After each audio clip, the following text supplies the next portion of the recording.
iban a pasar para que volvieran a cargar. Y ahí empezó a correr. El testimonio que acabamos de escuchar es el de María Angélica Giunta, que hoy testificó en el juicio por los fusilamientos de José León Suárez, estos fusilamientos de los que se cumple este año 70 años, los famosos fusilamientos que dieron origen a Operación Masacres, el libro, bueno, hoy el libro de Rodolfo Walsh, que ha marcado a generaciones, que no lo hemos leído prácticamente todos. Y además de algunos comentarios que estoy recibiendo de algunos oyentes, nosotros estamos en este momento, vinieron a vernos porque están presentando su libro Después del Basural, que fue de los hijos de Operación Masacre, La herida negada, Gastón Garriga y Laura Lagar. Muchas gracias por estar.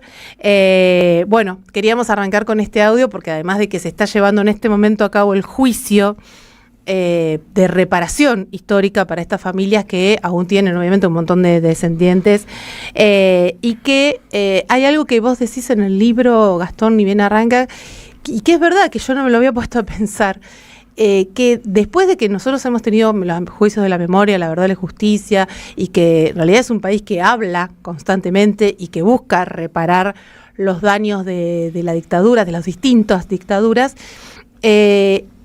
esto había quedado como la anécdota, o sea, quedó en el anecdotario, quedó en la historia argentina como eso, ¿no? Como el fusilado que vive desde, ¿no? El descubrimiento de Walsh sobre el fusilado que vive. Quedó eso como la base de Operación Masacre, pero no había habido esto, ¿no? Un juicio reparatorio a esas familias que quedaron a ese después.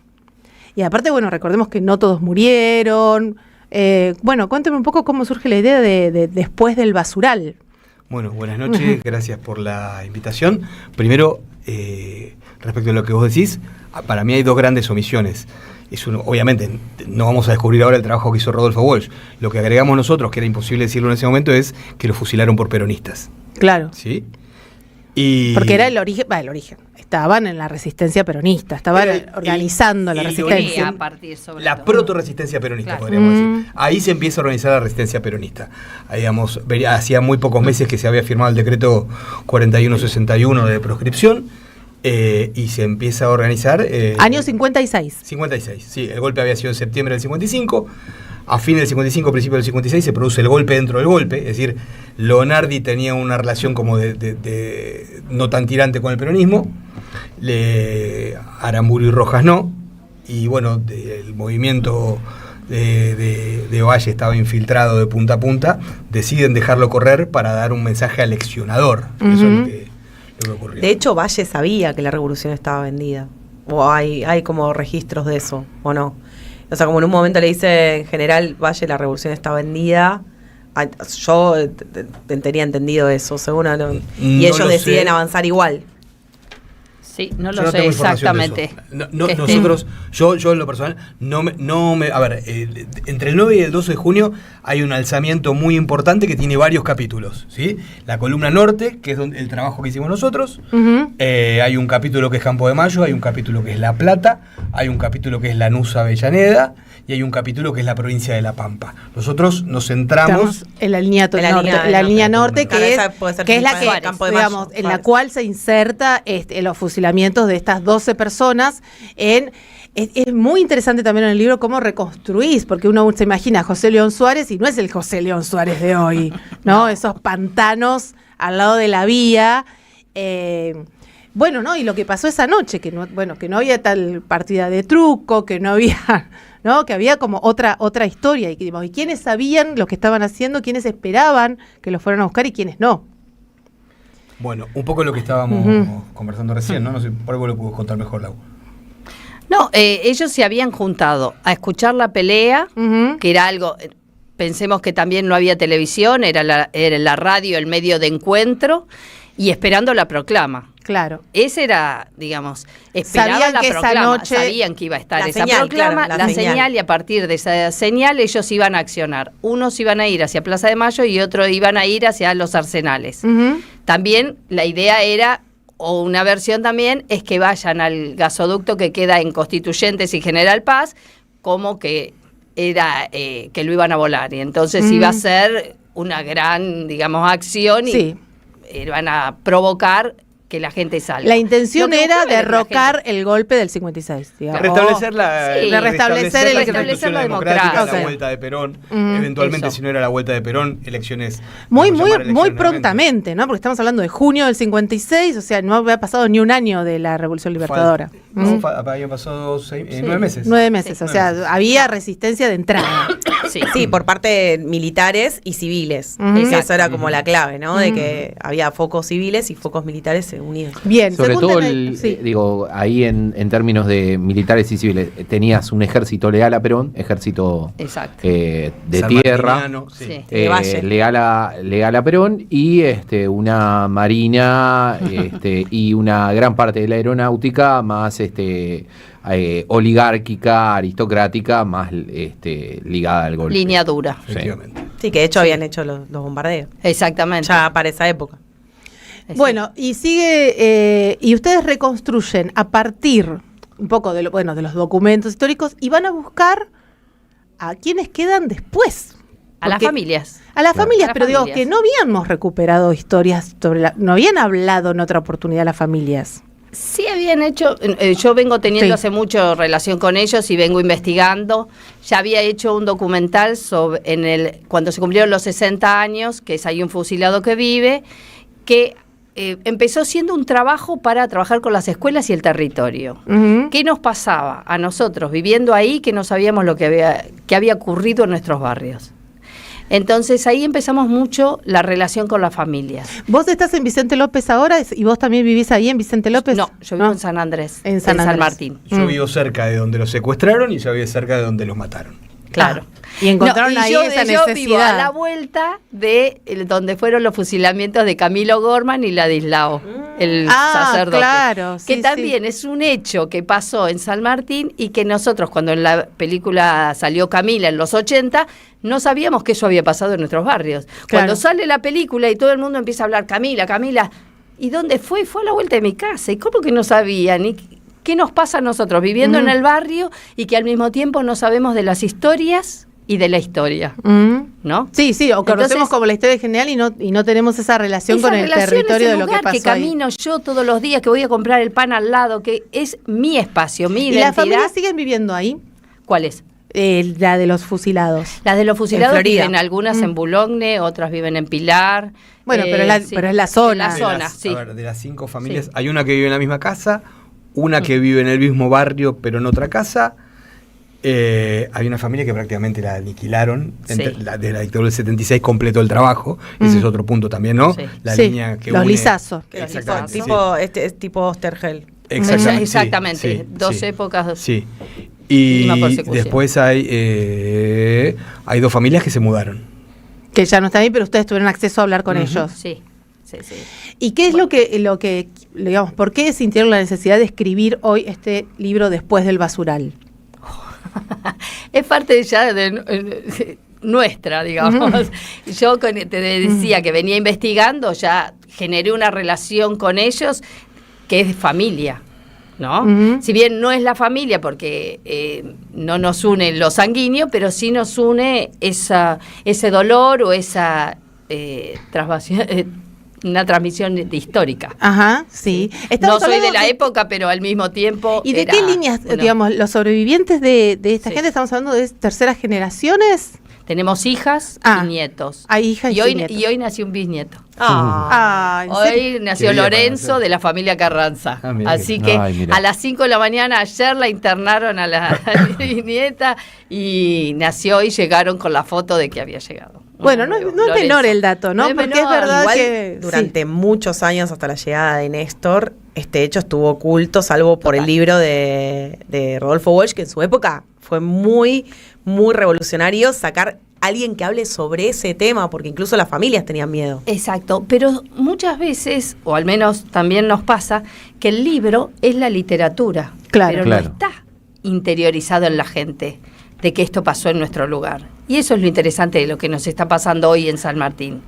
El tener ese juicio, el que esté ahí, el que el vecino se entere, que vaya, como fue. Hoy estaba completa la sala. Tremendo.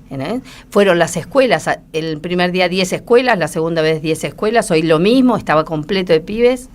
Quizás porque, claro, faltó encarnación, ¿no? Carnadura. Exacto, de eso. Porque si no es un libro. Es un libro donde los personajes están muy bien. Bueno, recordemos que es periodismo literario, Exacto. el primer libro que de alguna manera plasma, plasma que no ese género que en ese momento se estaba... Que no es Truman Capote, como quieren hacerlo creer. No es Truman Capote, pero es verdad que... El primero fue que es un libro que mezcla el periodismo, o que pone en escena con figuras literarias y demás, un hecho periodístico. Cuidando la prosa, es decir, respeta los principios del periodo de la investigación periodística y a la vez a la hora de escribir respeta la prosa. Y yo...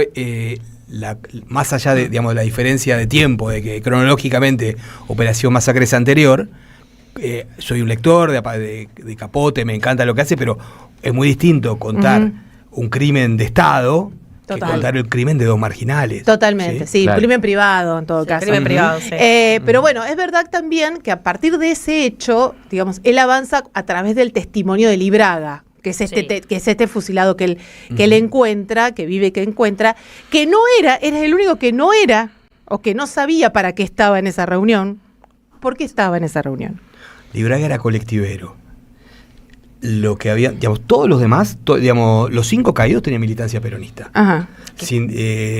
Algunos sindical, otros en la Fundación Eva Perón, y otro Carlitos que era muy joven, bueno, era de una familia. De una familia peronista. Todos militaban y él se estaba iniciando en la militancia. Que de hecho, en Operación Masacre describe lo contrario de Walsh, que eran muy pocos los que eran militantes, pero por la época. Claro, que quién le iba a decir la verdad. En plena dictadura, digamos, seguía la misma dictadura que los había matado. Y Walsh tampoco, digamos, venía de una familia bastante gorilona. Sí. Entonces, y aparte le habían matado a la familia, que iban a decir. Entonces Walsh dice, no había militantes, pero en realidad sí eran todos militantes. Hoy lo podemos decir en el 2026, 70 años después. De los 5, se llevan a 12 personas, sobreviven, logran sobrevivir 7, de los 5 caídos, 3 eran militantes sindicales, tres o cuatro eran militantes sindicales y el otro era el hijo del ex intendente peronista de Vicente López. A mí me gustaría, de Pedro Lizazo. Me gustaría ir por una cuestión más, que es lo que se cuenta del libro son lo que pasó después.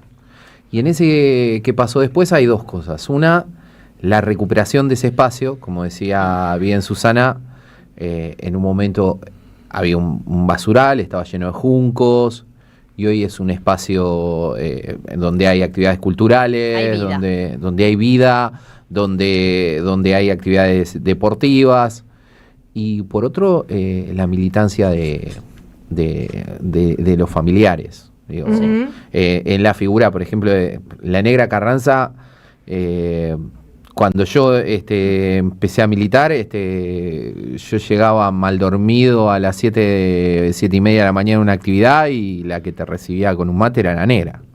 O sea, Elena Carranza tenía un compromiso de militancia que te empujaba con el ejemplo. Digo, y siempre... Claro, estamos hablando de familias militantes.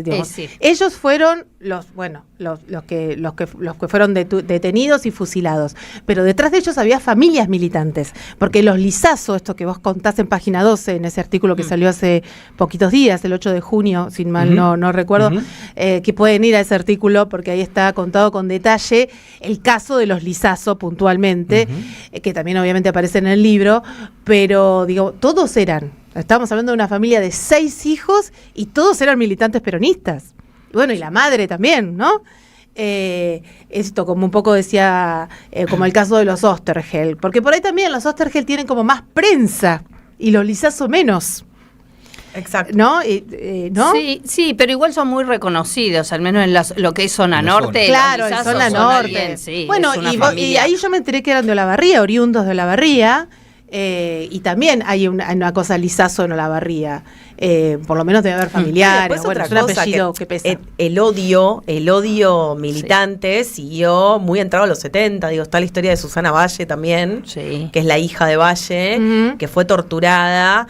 la hicieron parir en cautiverio, uno de sus tuvo mellizos, uno de sus hijos murió en los brazos de ella de hipotermia y el otro creo que sobrevivió y ella... No, los dos murieron. Los dos murieron al final. El primero murió y el segundo lo pusieron arriba de la mesa, a metros de ella para que lo vea morir. Que lo vea morir. Está contado en el libro. Está contado. Sí. O sea, es tremenda Sí, es esa terrible la situación. Lo que quiero decir es cómo el odio superlativo contra el peronismo se fue traspasando a lo largo de los años, ¿no? Incluso dentro de la dictadura fueron a buscar a los hijos de esos militantes. Dos cosas respecto a eso. Sí. Una, Susana Valle para la dictadura del 76 era un trofeo. Generalmente los compañeros que secuestraban los interrogaban, les sacaban toda la información que podían o no podían y después se los legalizaban. Exacto. O los tiraban, los mataban y los tiraban al río. A Susana la tuvieron años. Claro. Es un caso muy atípico. Muy atípico. Y lo otro... 12 años muy mal. pasa. La dictadura 12 años pasa dentro entre... Sí. La dictadura del 76 viene a completar lo que había dejado inacabado. Nuestra tesis es que cada dictadura retoma las políticas de terror y que básicamente tienen por destinatario al pueblo peronista, ¿sí? Las retoma en el mismo punto donde la dejó la anterior, entre cada interregno de democracia, y las profundiza y las perfecciona. Exacto. ¿Sí? Y lo otro... que a mí que para mí no está lo suficientemente dicho, es que el almirante Emilio Eduardo Macera, que fue uno de los cuadros de la dictadura del 76, una de las caras de la dictadura, aprendió de chiquito, porque en el 55 era el secretario de Olivieri, que era el ministro de Marina, ¿sí? Y era, digamos... ¿Y qué edad tenía en el 55? Gracias. 32, 33, por ahí, y digamos, era uno de los tipos que activamente organizó el bombardeo.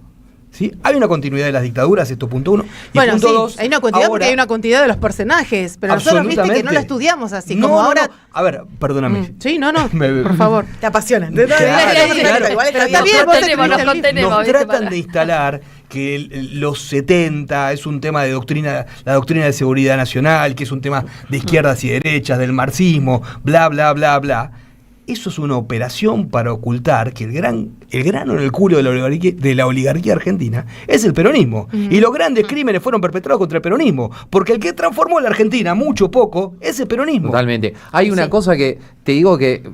Con el máximo respeto por los compañeros de la izquierda. Leyendo el libro y demás, es más hasta... Si me apurás, es desde el primer crimen político que fue el de Dorrego en adelante, hay una puja de dos modelos que está irresuelta. Exacto. Digo, vos tenés un modelo oligárquico que quiere que los peones bajen la cabeza y tener derecho de pernada sobre las mujeres del pueblo, y un modelo que quiere que los trabajadores ganen bien, que las familias coman y que haya una patria feliz.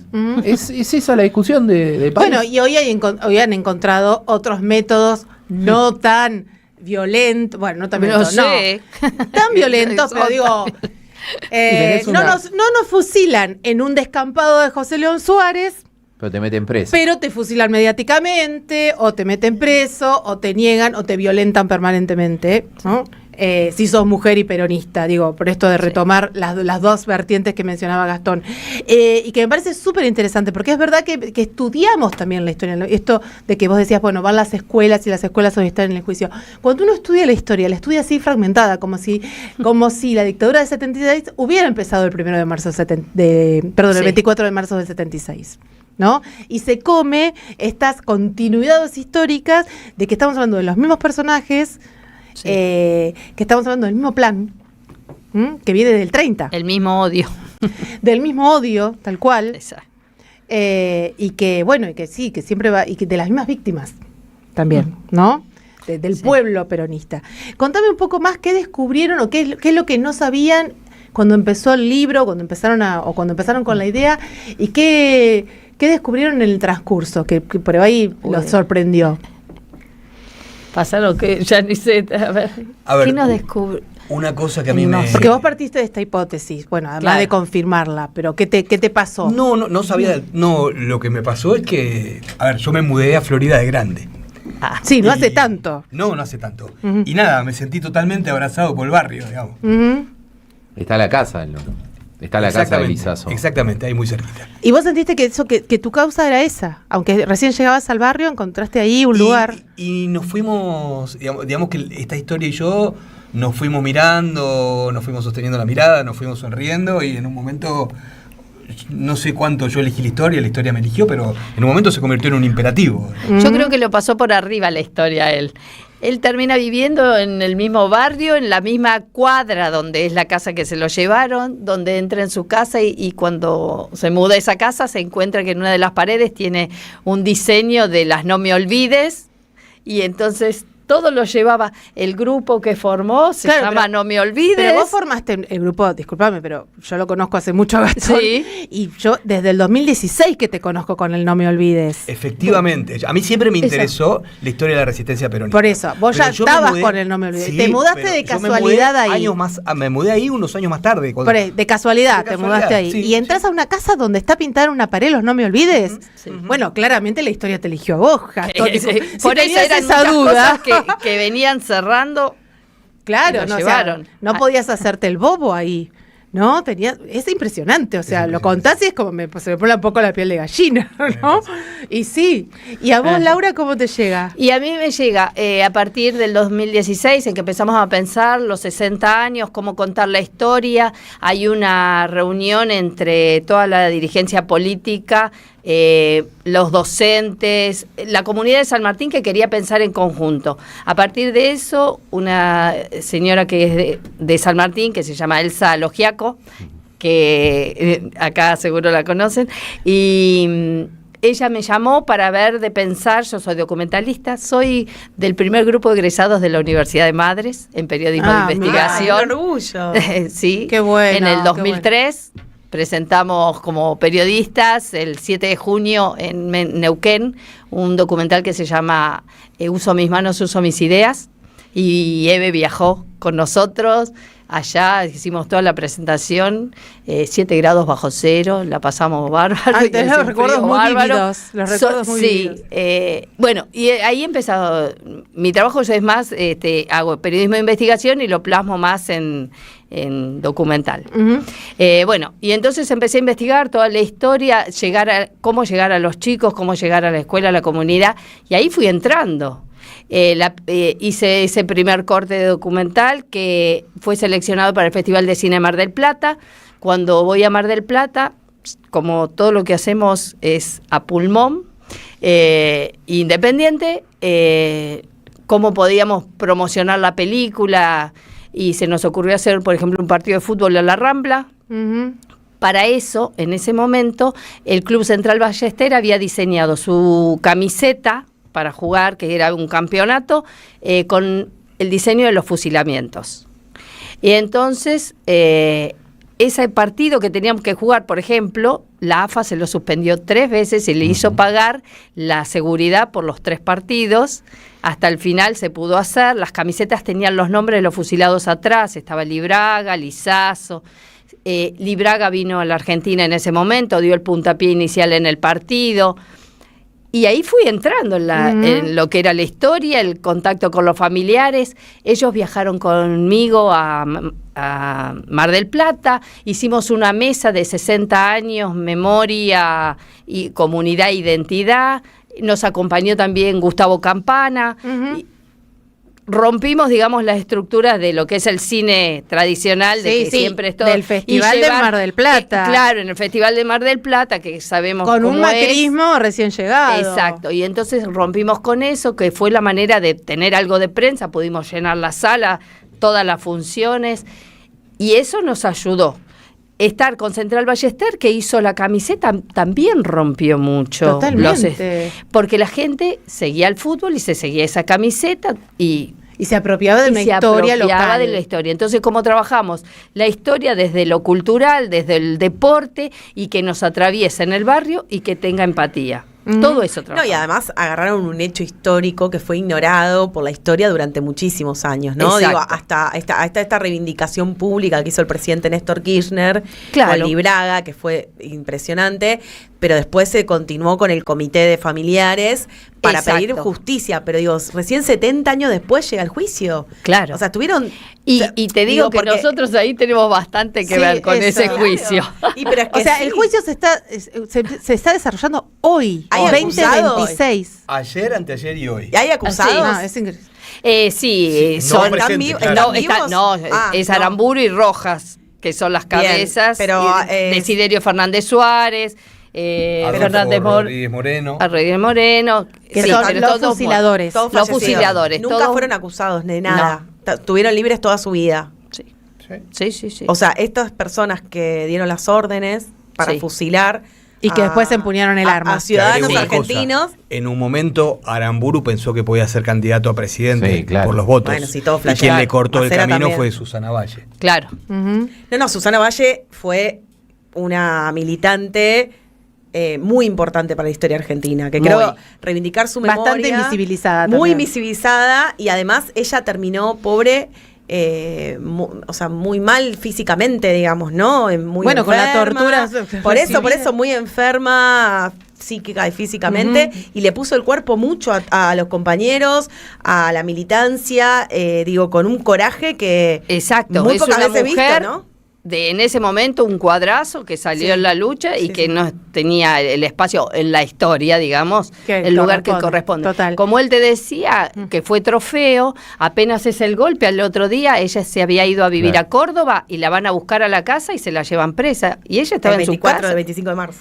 ¿Entendés? Sí. Y ella estaba en su casa con su familia, su hija, alejada, digamos, de la ciudad, haciendo una vida totalmente una especie diferente. de exilio interno. Exilio interno, y la fueron a buscar. Se la llevan y bueno, ahí se separa de su hija, la hija viene a vivir al campo para acá con su papá. Y empieza ese periplo y rotero. La historia de Susana No, y después ahí hay personajes femeninos muy fuertes, como Berta Carranza. Berta total. Que es tremendo. Berta y después es un también cuadrazo. otro cuadrazo. Y también el papel de Enriqueta Muñiz. Sí. Que es bastante invisibilizado. De hecho, si buscas información sobre ella, casi no hay. Pueden contar a ver quién era Enriqueta. Dicen la secretaria. Sí, hay peor. Claro, hay una desvalorización y hay... Sí. Pero no era la secretaria de Walsh, no. Estaba a la par en la investigación. Es más, muchas de las cosas que hace Walsh es delegarle a ella porque era imposibilidad de él, por ejemplo, tratarse o tener un mejor vínculo con los familiares. Con las mujeres. No solo con las mujeres. Desde cuando va a la casa de Rodríguez, que quiere hablar, no hay espacio para él. La esposa, la viuda de Rodríguez, no le daba el espacio, ¿viste? Para que él pueda entrevistar, ¿eh? Y es ella, Enriqueta, la que logra el vínculo y logra que después hable. Bueno, vos decís en el libro, Gastón, tremendo, también, ¿no? otra cosa también otro personaje. Que también me llamó la atención, esto que por ahí, quizás yo no lo sabía, que vos decís, bueno, Operación Masacre es la obra que logra que Walsh se transforme en peronista. Empieza a peronizarse. Empiece a peronizarse. No sé cuándo termina de ser peronista Walsh. Pero digo, no sabía yo que venía de una familia tan gorila o que estaba... El hermano lo dice en el libro, en el bombardeo del 55. Y él lo dice en el libro, aparte, como que yo no quería saber nada con el peronismo, pero de repente no quería saber nada con la política, con la política y con el venía peronismo. como de los policiales, y quizás aparece... Digo, no queremos acá poner, de nuevo andar hablando mal de Walsh, pero digo, quizás esto de que aparece en Operación Masacre es eso, esa mirada tan sobre el hecho policial, ¿no? Que es lo que termina ganando por sobre la memoria histórica, o porque, bueno, en ese momento quizás no sé, perdóname, la relevancia. No hablamos mal de Walsh, es muy meritorio, hay que tener un par de, digamos, un coraje importante. Decilo. Primero, digamos, porque estás traicionando lo que te mamaste de chiquito, tu clase, tu familia, tu entorno, se requiere un coraje importante para romper con eso. Compromiso con la verdad que hace trascender. Pero un compromiso con la verdad periodística, y quizás no tenía la distancia suficiente con el hecho como para pensar esto, ¿no? Que formaba parte de algo que después iba a incrustarse en la historia y que no era un hecho aislado, ¿no? No estamos hablando solo de los fusilamientos, sino que tenemos que hablar de que también los familiares te atraviesan y te rompe. No, y después es importantísimo en Walsh. Bueno, claro, pero ahí lo hizo Enriqueta. Sí, y es importantísimo en Walsh también el papel de Victoria, su hija, que fue militante peronista y que también es desaparecida unos días antes de que él desaparezca ahí en San Juan y Entre Ríos. O sea, me parece súper interesante abordar también esta temática desde las mujeres y el papel que ocuparon en la historia, ¿no? Si te estás sumando en este momento, estamos hablando de Después del Basural. Quiero leer el subtítulo porque es Después del basural, ¿qué fue de los hijos de Operación Masacre, La herida negada? Que se está presentando en estos días. ¿Dónde se puede conseguir el libro? ¿Dónde? Porque, digamos, si lo que es la figurita difícil. ¿Dónde lo el libro se consigue en chan. Este libro de Gastón Garriga y Laura Lagar, que están contándonos un poco la cocina y también un poco... Bueno, y nada, después cómo eligieron, cómo decidiste, Gastón, vos escribirlo, ponerlo en papel, en letra, en oraciones. ¿Cómo conseguimos? ¿Cómo nos hacemos del libro? La Municipalidad de San Martín tiene una impronta acá que nos colabora. La idea es que el libro va a estar gratuito, subido a la página de la Municipalidad para que todo el mundo lo pueda leer. Y después tendremos una tirada chiquita para regalarle a los familiares. Este libro es todo gratuito. Digamos. El libro es gratuito. Hemos puesto nuestro trabajo en función de contar la historia. Es impresionante. En estos momentos tan difíciles, ¿no? Así que el libro se va a poder bajar, va a estar disponible en la página de la Municipalidad de San Martín. ¿A partir de cuándo? Del día que lo presentemos. ¿Y cuándo lo presentan? El 27 de junio a las 17 horas en la Municipalidad de San Martín, tercer piso, el Salón Victoria Pueyrredón. Lo hacemos temprano para que todos lleguen a ver el partido de Argentina después. Claro, el sábado 27 de junio, ahí está el flyer, sábado 27 de junio a las 5 de la tarde en la Municipalidad de San Martín, si querés ir a escuchar la presentación personalmente, ¿no? Y además van a estar los familiares también ahí presentes. Los familiares, claro, van a estar los familiares, va a estar Gastón Garriga y Laura Lagar presentando el libro. Ahí, bueno, van a poder, a partir del 27 de junio, luego descargarlo de la página de la Municipalidad para que todos, yo digo, es un libro muy fácil de leer, quiero decir que es muy fluido. Sí. Yo hoy me senté y no podía parar, porque además es una historia que conocemos, pero también es una historia que no conocemos, ¿no? Y la verdad es que hay mucho dato que no conocemos, y a veces cuando uno piensa que la conoce, y cuando lees después del basural te das cuenta que no la conoces, y que siempre es interesante saber más, bueno, y escuchar los testimonios de primera mano, ¿no? De la gente que quedó, de esas madres que se tuvieron que hacer cargo de los hijos, con muchísimo miedo, que no se podían ir a ninguna parte, que se tenían que quedar en las mismas casas. Que le sacaron la pensión. Que no tuvieron nunca. Que no podían hablar, que no podían decir que eran peronistas, ni que su padre, los chicos que habían muerto por peronistas. Claro, que eran nenes chiquitos que no podían explicar lo que había pasado, que no les podían explicar, y que además no podían pedir ningún resarcimiento de nada. Y tuvieron que salir a laburar y los hijos salieron militantes. Sí. Y no solo eso. Como la sangre tira, ¿no? Por ejemplo, los Carranza, que vivían en el barrio que era de los ferroviarios, como él no estaba más, a la viuda le dijeron, tiene que devolver la casa, porque ahí no hay ningún ferroviario y las casas son para los ferroviarios. Ella con 6 hijos. Bueno, ahí lo que cuenta es que otros compañeros le ayudaron a juntar, hicieron una vaca y pagaron lo que debía, y así pudieron pudieron, digamos, sobrepasar ese momento, y después la hicieron entrar a la mamá, a la mamá, a Berta, al ferrocarril. Entonces, al estar ella trabajando en el ferrocarril, ya no le reclamaron más la casa. Había una solidaridad muy activa de todo el peronismo de la zona con esas familias. No lo dejaron tirado, pero ni 10 minutos. Wow. Bueno, eso también es importante, ¿no? Porque, bueno, estaban en la proto-resistencia, como dijiste vos. Sí, y otra cosa que a mí lo estaba pensando hace muy poquito, es qué distinta era la economía, digamos, porque hoy una mamá queda viuda con 6 hijos y es una condena de por vida a la indigencia para todos.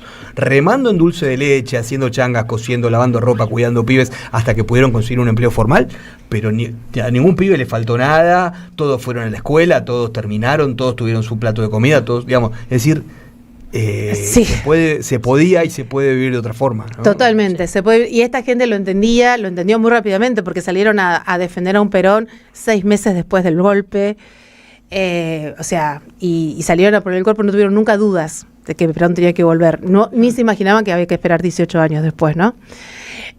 Bueno, en memoria entonces de esta proto-resistencia, de estos primeros mártires, ¿no? Si se quiere, además de los bombardeos y demás, pero de estos primeros mártires que no sabían exactamente por qué daban la vida, digamos, que no sabían la envergadura de lo que estaban defendiendo, es que, bueno, que podemos leer este libro, que agradecemos muchísimo que hayan venido a presentarlo aquí a la banquina y que le dedicamos, bueno, todo este bloque de programa. Y Susi, también agregar que esta semana, estos 15 días, junio, es un mes muy sangriento para la historia argentina, que también se conmemora el aniversario de los bombardeos a Plaza de Mayo. Claro, el 16 claro, fue. El 16.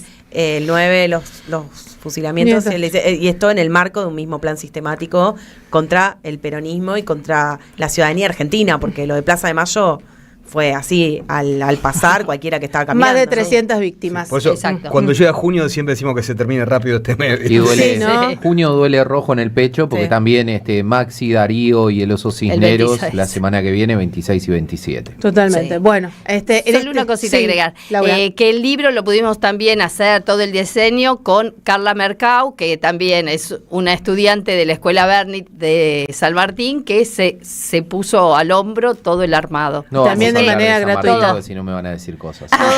Todo esto es para que Dodaro hable de San Martín. No, que también fue un esfuerzo. Ganadores. Tal cual, sí. Para ir a ver las entradas. Sorteamos las entradas porque tenemos que ya dejar el programa porque tenemos un temita para salir, ¿no? Sí. A ver, le doy a Claudia de Flores, que había pedido las entradas para ver a Celeste. Bravo, Claudia. Claudia Vera, 912. Los quiero, yo también. Nosotros también te queremos, Claudia de Flores.